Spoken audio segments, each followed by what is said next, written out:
Bienvenidos latinos y latinas, habitantes de la Pachamama. Ecuador y Perú tienen una larga historia en común y también han vivido conflictos armados por intereses muy concretos que los han perjudicado a cada uno como nación. Más allá de eso, hay redes, vínculos y lazos que sobrepasan esos conflictos. De hecho, hace 10 años se firmó un acuerdo de paz entre los dos gobiernos que ha dado sus frutos. Con ese acuerdo se perdió, por lo menos hasta ahora, cualquier iniciativa o perspectiva de conflicto armado y hoy por hoy, por ejemplo, o por el contrario, hay mejores mecanismos de integración, gabinetes binacionales, encuentros de intelectuales, artistas y comunidades. También se incrementó el turismo entre las dos repúblicas. Y en estos días, previo al aniversario de la firma de la paz en Brasilia, Jorge Arce, uno de los pintores más reconocidos del Perú, ha exhibido su obra para destacar este acontecimiento y por eso queremos conversar con él para abordar este y otros temas referidos a las relaciones entre los dos países andinos. Bienvenidos. ¿Qué tal, Jorge? ¿Cómo estás? Qué gusto. Encantado de tenerte por acá y, por supuesto, el motivo que nos convoca para hablar es la firma de la paz entre Ecuador y Perú, pero de entrada quisiera decirte cómo te sientes como peruano después de haber firmado la paz y de que desaparezcan en las imágenes, en los imaginarios de los ecuatorianos y peruanos el conflicto armado. Claro, y yo me siento muy feliz de regresar a esta ciudad maravillosa, a este hermoso país, y creo que los vínculos que pueden en algún momento haberse quebrado, no, ya se reparó. Creo que tenemos un espíritu, igual que ustedes, de poder hermanarnos, de abrazarnos y caminar en el progreso de nuestra Latinoamérica. Claro, además siempre estuvo la relación entre peruanos y ecuatorianos. El conflicto armado quizás no lo sentimos con tanta fuerza y con tanto impacto como son otros conflictos porque ocurrían en las fronteras y estaban muy lejos de los grandes centros o de los centros urbanos. Pero además de eso, ¿cómo lo vive un pintor, un artista, un pensador como tú, esta idea de un conflicto entre dos naciones? ¿Cómo lo has experimentado? Los artistas tenemos una hipersensibilidad, ¿no?, hacia hechos históricos, hechos entre ellos los conflictos que puedan darse, y a la historia lo resume, ¿no? Digamos, a algunos artistas de renombrada fama, entre ellos Picasso, que vivió de par, ¿no?, la Guerra Civil Española.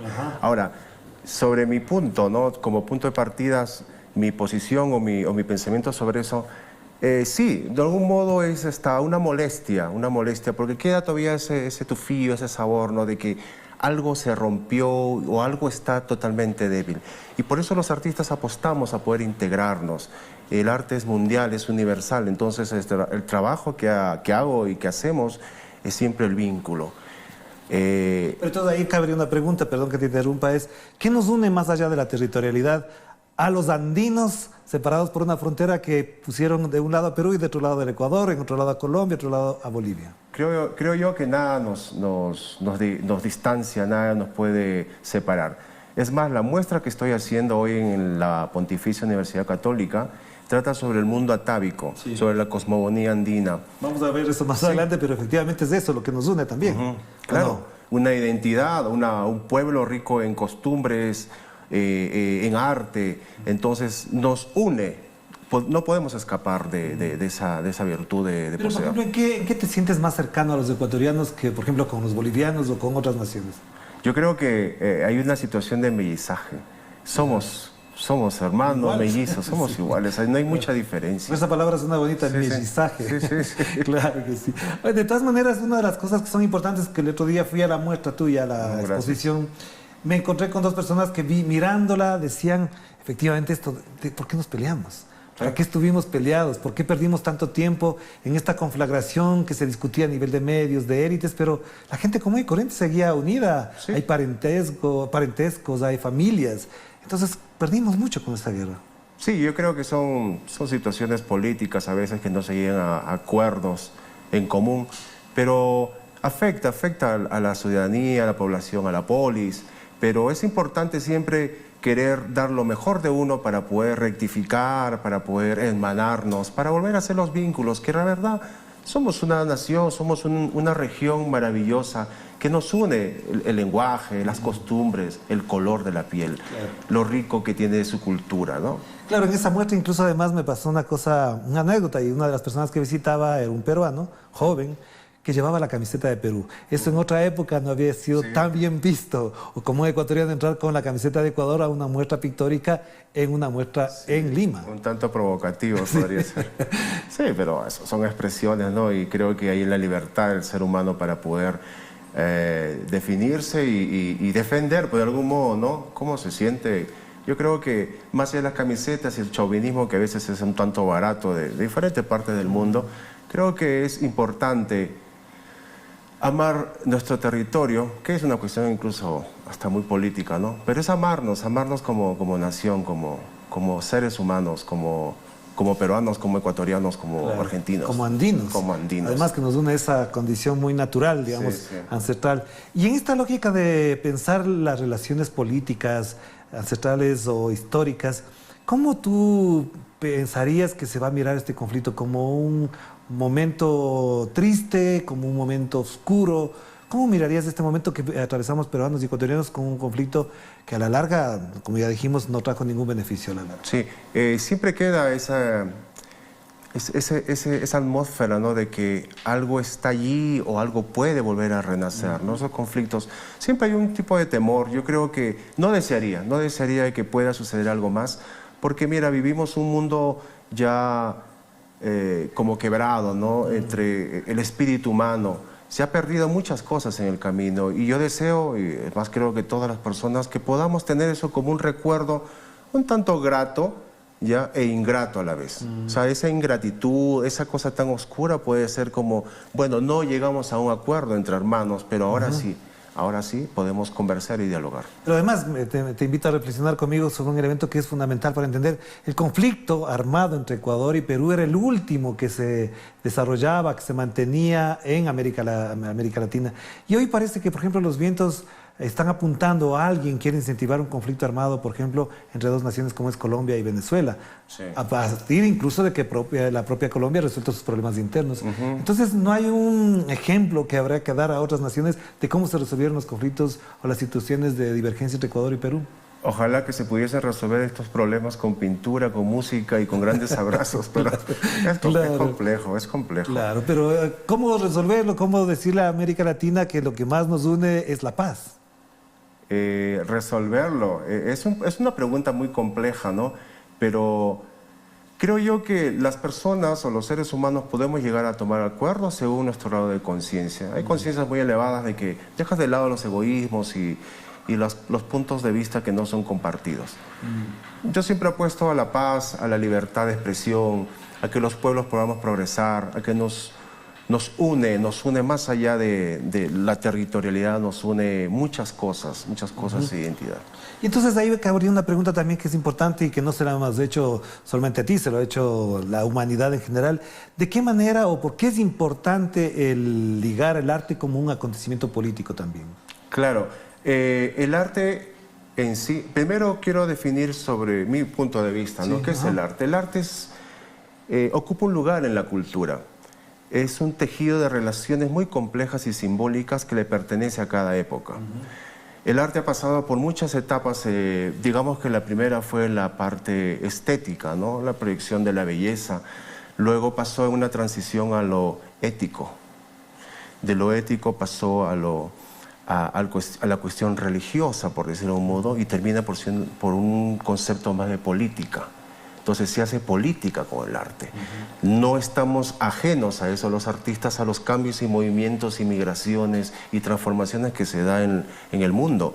Ya no pintamos nosotros la belleza como para contemplarlo, pintamos acontecimientos que nos definen en cada época. Pero también la belleza es una expresión política, porque para unos una cosa es bella, para otros no, y además hay modos y formas de expresar la belleza. El filósofo Diderot, por ejemplo, él definió que el buen gusto, la belleza pertenecía a una clase dominante burguesa. Claro.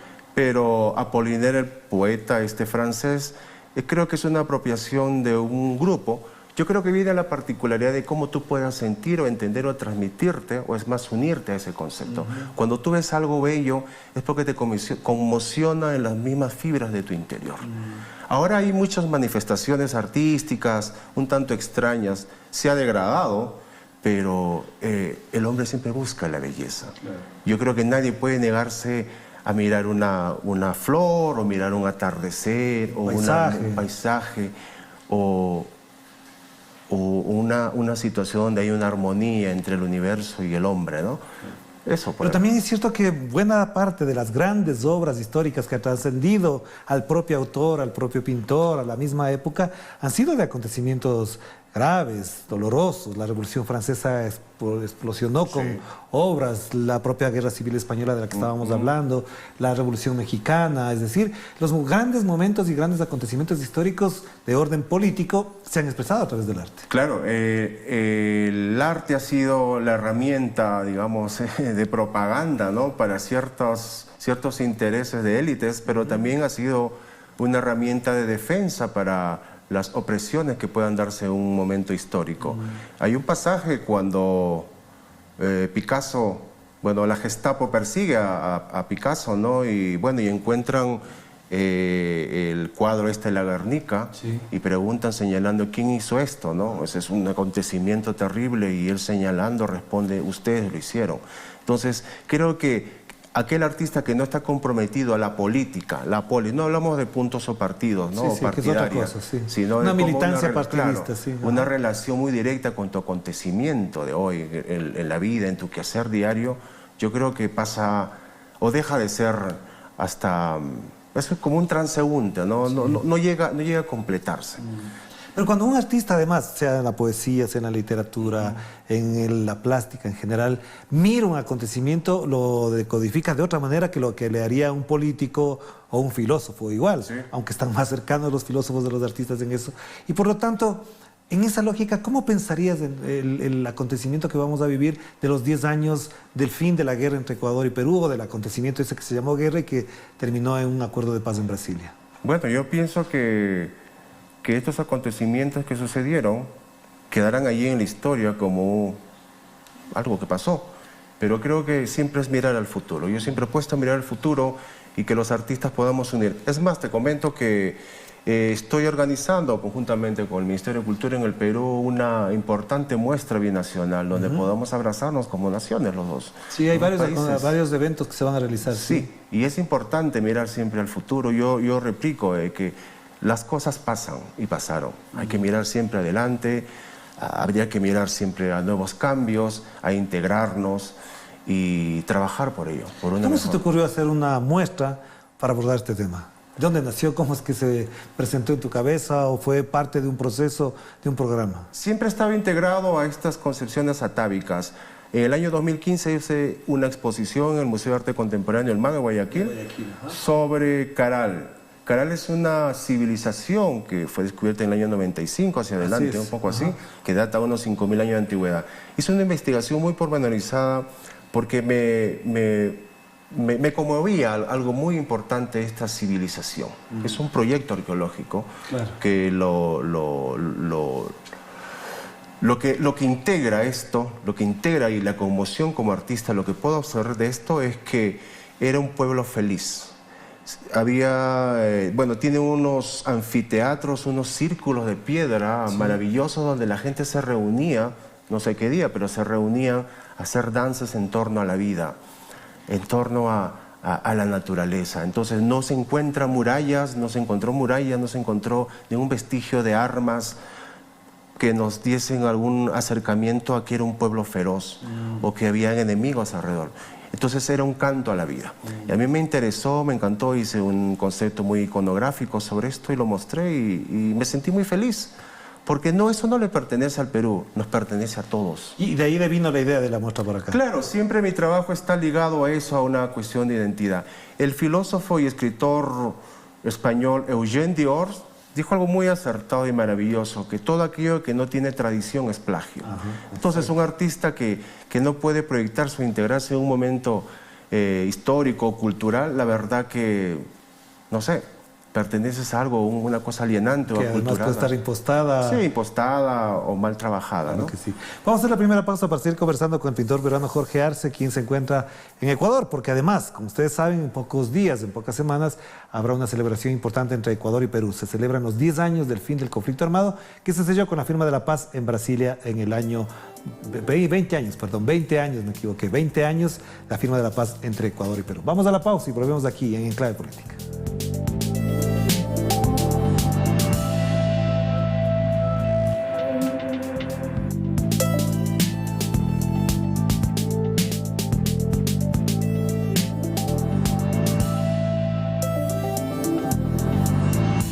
Estamos de vuelta aquí a través de Telesur, la señal informativa de América Latina, para abordar lo que decíamos hace un momento, un acontecimiento que ocurrió hace 20 años, la firma de la paz entre Ecuador y Perú.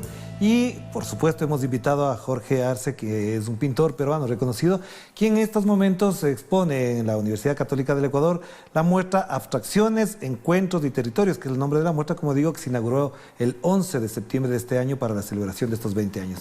¿Por qué le nombras así a tu muestra? A ver, el concepto de la abstracción y los territorios y encuentros. Entonces, mira, cuando uno observa el arte, se define y se pregunta, ¿existe realmente un arte latinoamericano? ¿Hay una cuestión de identidad sobre el arte latinoamericano?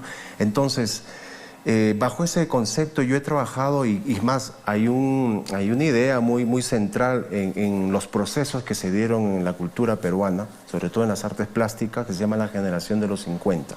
Claro, Entonces, que dio en sí hacia el mundo, que es muy ávido de nuevas formas de expresión, entre la literatura, Salazar Bondi, Vargas Llosa, y muchos más, y entre pintores. Estuvo de representación y representativos, bueno, que en paz descanse, Fernando de Cislo, Roca Rey, Gerardo Chávez, y bueno, un fin más. Jorge Ryerson, que fue un gran vanguardista, ¿no? Entonces, la pintura abstracta nunca estuvo alejada de nosotros. Hemos convivido con eso. Cuando uno observa una obra, digamos, en este momento que es muy vanguardista o moderna, ejemplo, ¿no? Una obra de Rothko, identifica esos planos de color y define, bueno, es una cosa muy extraña a nosotros.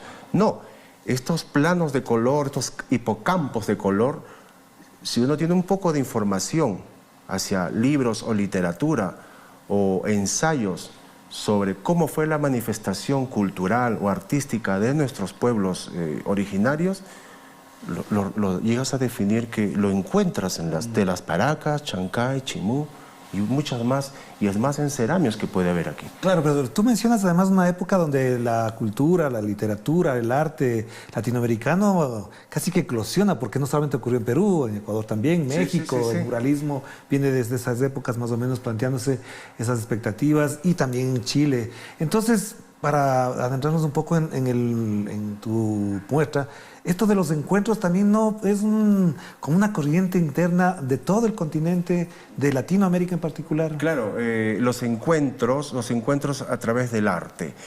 Tuve la oportunidad de conocer hace unos años a José Hunda, un gran pintor ecuatoriano. Claro, sí. He visto la obra. Los Cuatro Mosqueteros. Los Cuatro Mosqueteros, exacto. Sí. He visto la obra muy detalladamente de Miguel Rendón Seminario en Guayaquil. Y Manuel Rendón Seminario. Y Gilbert, la señora Gilbert es una pintora, no me acuerdo. Pero en fin, entonces yo veo ahí una identificación, una identidad, ¿no? Sobre un arte que se sumerge o que bebe las fuentes prehispánicas o precolombinas. Claro. Entonces hay una unión. No, y también pasa con los chilenos, con los bolivianos, con los colombianos. Con colombianos y venezolanos, citamos toda la región, no es muy distante. Ya se hizo unos trabajos de aproximaciones, podría ser hasta axiológicas, ¿no? Sobre la verdad del arte, con Mata, que es el chileno, el pintor Mata, que fue con Lang, con el cubano, y Wilfredo Lang. Y tercero con Tamayo, justo que hay una muestra aquí. Sí, en Ecuador justo en este momento está una muestra de Tamayo, el mexicano. Pero de esto también habría que pensar en qué circunstancias te ubicas tú entonces con respecto a esa historia, porque parecería que a veces los políticos se ubican en el momento político de un gobierno, porque hacen una campaña, pero los artistas van por encima de eso. Entonces, en ese universo, en esa universalidad, ¿cómo te ubicas tú?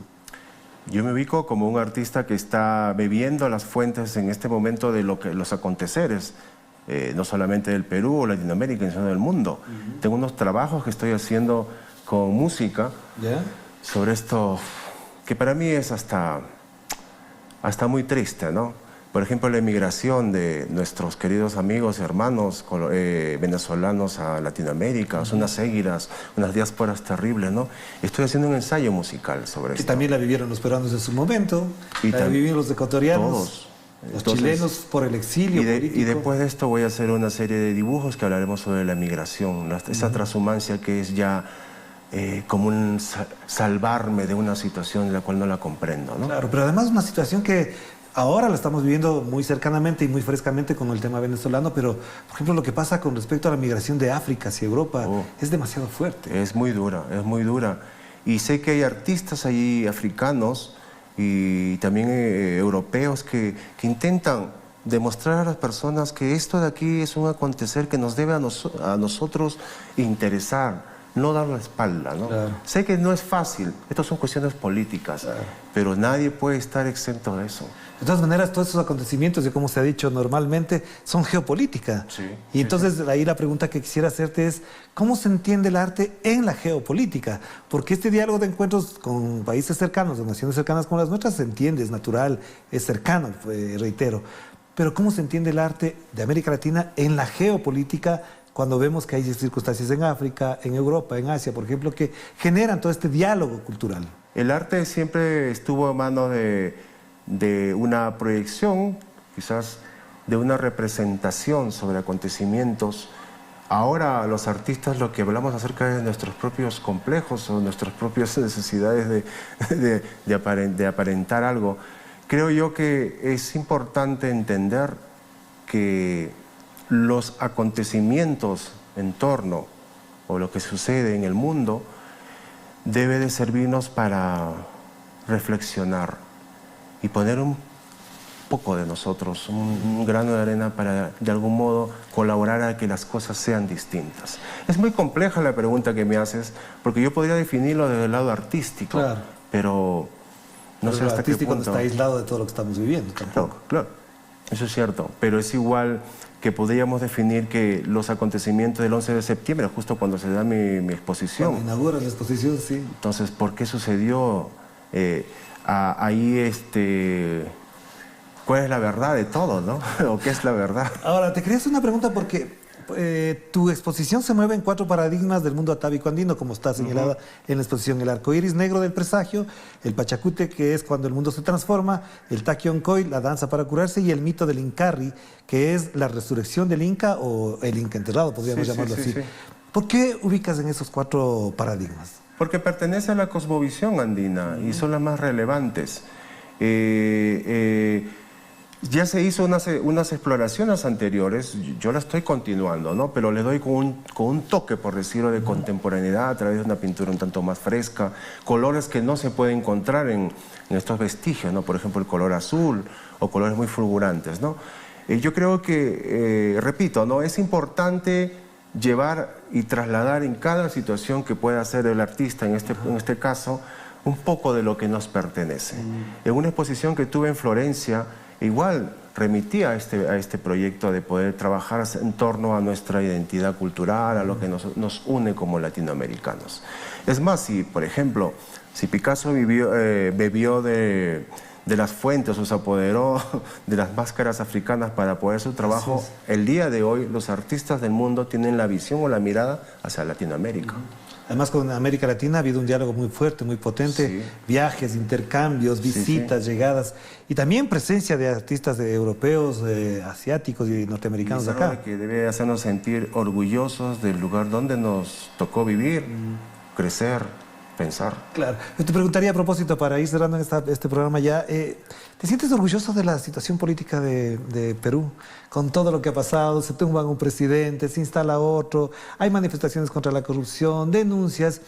¿Se siente la gente contenta con lo que pasa? No, yo creo que siempre a nosotros los peruanos, quizás a ustedes también, lo que nos afecta o nos da una sensación de precariedad es que no tenemos un proyecto de país de aquí a largo plazo.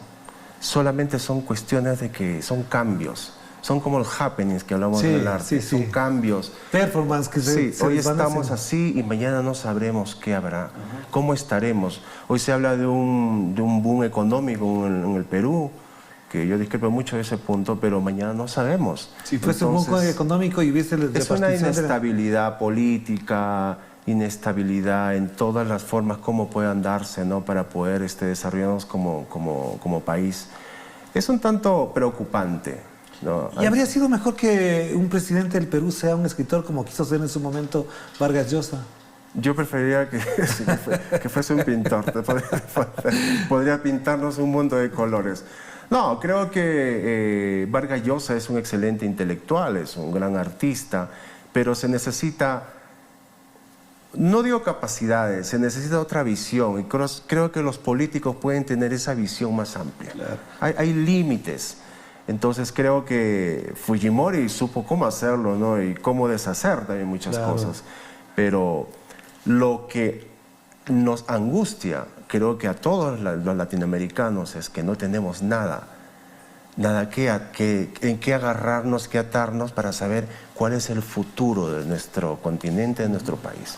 ¿Y qué piensas, por ejemplo, de estas otras corrientes que reflexionan alrededor de que la salida a un problema político, económico como el Perú pudo estar en las manos de una mujer? Yo no digo en particular con la señora Fujimori, sino también, por ejemplo, con Verónica Mendoza. Entonces se planteaban ya desde la visión y desde la sensibilidad femenina como la posibilidad de resolver los conflictos y los problemas sociales y económicos del Perú. Creo yo que deberíamos de ya tener una mujer como presidente. Yeah. Yo creo que esa particularidad que tienen las mujeres, ese sexto sentido, ¿no? De poder percibir de que algo puede darse bien o mal. Sí, ahora Verónica Mendoza tiene una proyección sobre el país que es muy interesante, pero creo que los factores cómo engloba, ¿no? Cómo se ata, ¿no? esa corriente que es de izquierda. En el Perú siempre no ha estado muy completa, porque hay intereses también, hay muchos intereses de por medio. Y repito, ¿no? Lo más triste de todo esto es que no tenemos un proyecto muy claro de qué pasará de aquí a unos años. ¿Y cómo vamos a llegar a eso? ¿Cómo construir esa posibilidad? O por lo menos la intención de buscar la salida colectivamente a unos problemas que ya nos llevan muchos años de dificultades. Trabajar, hay que trabajar. Jean-Paul Sartre, el filósofo francés, mencionó que algo le falta al hombre para ser feliz y es seguir trabajando. Entonces hay que seguir trabajando para el progreso, trabajando para poder tener políticas importantes en la región, trabajar para poder ser mejores personas, desde la familia hasta las personas que cumplen funciones en el Estado. Es trabajar y pensar de que las cosas pueden ser mejores de aquí al futuro. Claro. Ahora, te invitaría a pensar una cosa, Jorge, que es importante porque además en el momento en que vivimos en el mundo, en el universo, en la historia de este universo, es que algunos consideran que las salidas van por el lado de la tecnología. Entonces vemos que se desarrollan teléfonos, computadoras, sistemas electrónicos, tecnológicos para resolver los problemas, pero en sociedades como las andinas, ecuatoriana, peruana, boliviana, la colombiana, la misma chilena, hay unos niveles donde eso, por ejemplo, ni siquiera va a ser la solución, introducir la tecnología para resolver problemas de esa naturaleza. Entonces, ¿no te parece que hay un divorcio, una distancia muy fuerte entre que pensando que la salida es por aquí cuando los problemas de acá ni siquiera tienen atención de la gente? Claro, pero que es importante entender de que estas nuevas tecnologías, esta nueva acción, incluso hablamos de los milenios, ¿no? Las nuevas personas, no sé si solucionarán algunos problemas. Yo creo que hemos perdido ese nexo, esa religión, esa religión, esa relación directa con la tierra, esa ligadura, con el universo, con nuestro pasado. Y porque a través de eso podemos mirar al futuro. Alguna vez conversaba con unos amigos y tienen una visión muy eurocéntrica sobre, son extranjeros, ¿no? Entonces se preguntan cómo han podido ser capaces los andinos, ¿no? Los incas de construir Machu Picchu, esas fortalezas tan maravillosas. Porque siempre nos han visto así, como incapaces de hacer qué. Además estábamos adelantadísimos a ellos porque en los aztecas, los mayas, los incas habían desarrollado tecnologías. Claro, porque ellos no encuentran la rueda, pero imagínate en esa geografía como es la peruana o la andina, ¿de qué sirve tener una rueda, no? Claro. Entonces, es una visión que Y que muchas personas, muchos latinoamericanos seguimos o siguen pensando eso, ¿no? Que las cosas son mejores si son de allá. Claro que sí. Jorge, podríamos hablar largamente, pero el tiempo siempre estará corto para hablar de estos temas importantes y trascendentes para nosotros. Muchas gracias, Orlando. Te agradezco. Un gusto tenerte por acá. El Y gusto gracias es a mío. ustedes por acompañarnos, porque lo que diremos aquí siempre es que siempre la cultura es un factor de unidad y de entendimientos. Bien vale la pena que las celebraciones sean así, con pintura, reflexión, arte y solidaridad. Y ya volveremos para hablar otro momento del significado que tiene la paz entre Ecuador y Perú. Que la pasen bien. Chao, chao.